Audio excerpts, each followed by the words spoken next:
जय श्री राधे राधे दोस्तों, आप सभी का आपके अपने YouTube चैनल अध्यात्म भक्ति में बहुत बहुत स्वागत है। आइए आज आप सब जानेंगे वर्ष 2024 भाद्रपद मास कृष्ण पक्ष अजा एकादशी व्रत के शुभ मुहूर्त के बारे में, पारण समय के बारे में, पारण कब और किस चीज से किया जाएगा, इस दिन विशेष करके भगवान को किस वस्तु का भोग लगाना चाहिए।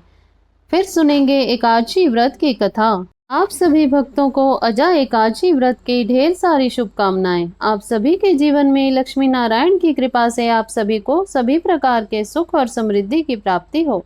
जो भी भक्तजन सच्ची श्रद्धा के साथ नियम और निष्ठा के साथ अजा एकादशी का व्रत धारण करते हैं तो इस व्रत को करने वाले व्यक्ति के अपार धन और संपदा, पुत्र पौत्र आदि एवं चर अचर जीवों का भी लाभ होता है एवं सुख की प्राप्ति होती है। इस व्रत के प्रभाव से व्रती का नियमों का पालन करने से, कथा श्रवण करने से अश्वमेध यज्ञ के बराबर पुण्य फलों की प्राप्ति होती है। एकादशी का व्रत, जो कि प्रत्येक माह के कृष्ण पक्ष और शुक्ल पक्षी एकादशी तिथि के दिन इस व्रत को धारण किया जाता है, इसे एकादशी या 11 व्रत के नाम से जाना जाता है। सभी व्रतों का अपना विशेष महत्व माना गया है। इसी प्रकार से भाद्रपद मास के कृष्ण पक्ष की अजा एकादशी का विशेष महत्व है। तो आइए जानते हैं अजा एकादशी व्रत के शुभ मुहूर्त, पारण समय के बारे में और पारण किस चीज से किया जाएगा, और अंत में सुनेंगे एकादशी व्रत कथा। भाद्रपद मास कृष्ण पक्ष की एकादशी तिथि का प्रारंभ समय, जो कि 28 अगस्त 2024 दिन बुधवार रात्रि 1:22 पर और एकादशी तिथि की जो समाप्ति है वह 29 अगस्त 2024 दिन गुरुवार रात्रि 1:40 पर है। तो हमें शुद्ध रूप से व्रत के लिए जो समय प्राप्त हो रहा है वह समय सभी भक्तजन 28 अगस्त को दशमी के दिन से व्रत के नियमों का पालन करते हुए 29 अगस्त गुरुवार के दिन व्रत को धारण करेंगे और व्रत का पारण 30 अगस्त 2024 दिन शुक्रवार को किया जाएगा। एकादशी व्रत का पारण हरिवासर का समय समाप्त होने के बाद करना चाहिए। हरिवासर का समय द्वादशी तिथि का पहला चौथाई हिस्सा हरिवासर का होता है। तो द्वादशी तिथि की जो समाप्ति है वह 30 अगस्त 2024 दिन शुक्रवार रात्रि 2:26 पर द्वादशी तिथि की समाप्ति है। तो एकादशी व्रत का पारण सभी भक्तजन 30 अगस्त को करेंगे। 30 अगस्त को पारण समय सुबह 7:49 से सुबह 8:40 तक व्रत का पारण किया जाएगा। अजा एकादशी व्रत का पारण जल, फल या तुलसी दल से करें। इसके बाद फिर आप भोजन ग्रहण करें। एकादशी तिथि के दिन ब्रह्म मुहूर्त का जो समय होगा वह समय सुबह 4:28 से सुबह 5:13 तक होगा। सूर्य उदय का समय सुबह 5:37 और सूर्यास्त शाम 6:20 पर है। 29 अगस्त को राहु काल का जो समय है वह समय दोपहर 1:34 से दोपहर 3:09 तक और 30 अगस्त को राहु काल का समय सुबह 10:30 से सुबह 11:58 तक है। राहु काल के दौरान कोई भी शुभ कार्य नहीं करना चाहिए, इस बात का ध्यान रखिए। एकादशी तिथि के दिन सिद्ध योग होगा शाम 6:18 तक। उसके बाद व्यतिपात योग होगा। इस दिन सर्वार्थ सिद्धि योग भी बन रहा है, जो कि शाम 4:39 से अगले दिन सुबह 5:58 तक सर्वार्थ सिद्धि योग होगा। नक्षत्र आद्र नक्षत्र शाम 4:39 तक, उसके बाद पुनर्वसु नक्षत्र होगा। तो इस दिन भगवान का पूरे विधि विधान के साथ पूजन करना चाहिए। इस दिन भगवान विष्णु का जल से अभिषेक करें, पंचामृत से अभिषेक करें, शुद्ध गंगा जल से अभिषेक करें, भगवान को पीला वस्त्र अर्पित करें, यज्ञोपवीत चढ़ाएं। इसके बाद जल से आचमनी करवाएं, भगवान को पीला पुष्प अर्पित करें, तुलसी दल अर्पित करें, चंदन रोली अर्पित करें। खास करके पीले चंदन का प्रयोग करना चाहिए।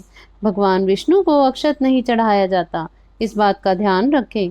तो अक्षत की जगह भगवान को तिल अवश्य ही अर्पित करने चाहिए। इसके बाद फिर धूप और दीप दिखाएं। अनेक प्रकार के नैवेद्य भगवान को अर्पित करें। अभी के मौसम में जो भी ऋतु फल मिल रहे हो वे भी भगवान को अर्पित करें। दूध से बनी हुई चीजें भी भगवान को अर्पित कर सकते हैं। इस दिन विशेष करके भगवान विष्णु को बादाम व छुहारे का अवश्य ही भोग लगाना चाहिए और इसे प्रसाद के रूप में ग्रहण भी करना चाहिए। इससे अनंत फलों की प्राप्ति होती है। भगवान को नैवेद्य प्रसाद अर्पित करके उसके बाद जल से आचमन करवाएं। इस प्रकार से माता लक्ष्मी का भी साथ में पूजन करना चाहिए। तो आइए अब सुनते हैं अजा एकादशी व्रत की कथा। पौराणिक कथा के अनुसार एक समय एक चक्रवर्ती राजा हरिश्चंद्र राज्य करता था। एक दिन उसने अपने राजपाट, धन, पुत्र, स्त्री सभी का त्याग कर दिया और स्वयं को बेच दिया। उसे एक चांडाल ने खरीद लिया। अब वह चांडाल का दास बन गया। वह चांडाल उसे आदेशानुसार मृतकों के वस्त्र लेता था, लेकिन उसने अपना सत्य धर्म नहीं छोड़ा। वह कभी भी सत्य के मार्ग से हटा नहीं। राजा जब अकेला होता था तो वह सोचता था, किस तरह से इस स्थिति से बाहर आ पाएगा, उसका उद्धार कैसे होगा, इसके लिए उसे क्या करना चाहिए। यह सब करते हुए राजा ने कई वर्ष व्यतीत कर दिए। एक दिन अचानक उसकी मुलाकात गौतम ऋषि से हुई। उससे प्रणाम किया और अपनी व्यथा सुनाई। तब गौतम ऋषि ने कहा कि आज से 7 दिनों के बाद भाद्रपद माह के कृष्ण पक्ष की अजा एकादशी आने वाली है। तुम विधि पूर्वक उस व्रत को करना। उस व्रत को करने से तुम्हारे सभी पाप नष्ट हो जाएंगे और तुम्हारे दुखों का अंत हो जाएगा। इतना बोलकर गौतम ऋषि वहां से चले गए।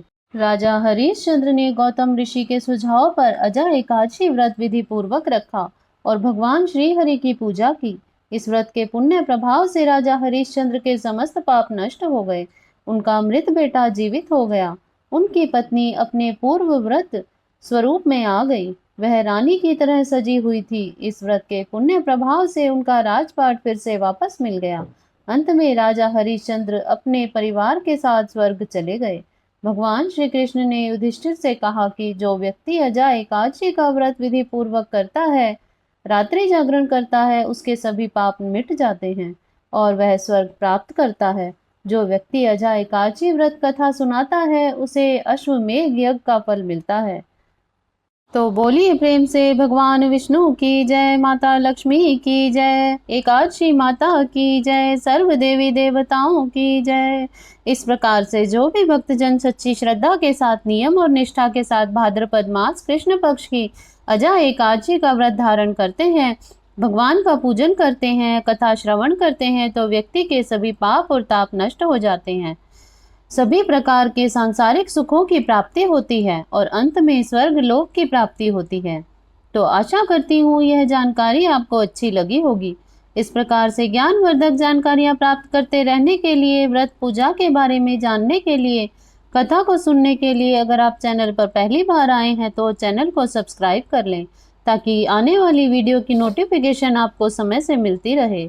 वीडियो को लाइक करें, शेयर करें। सुखी रहें, स्वस्थ रहें। जय श्री राधे राधे। धन्यवाद।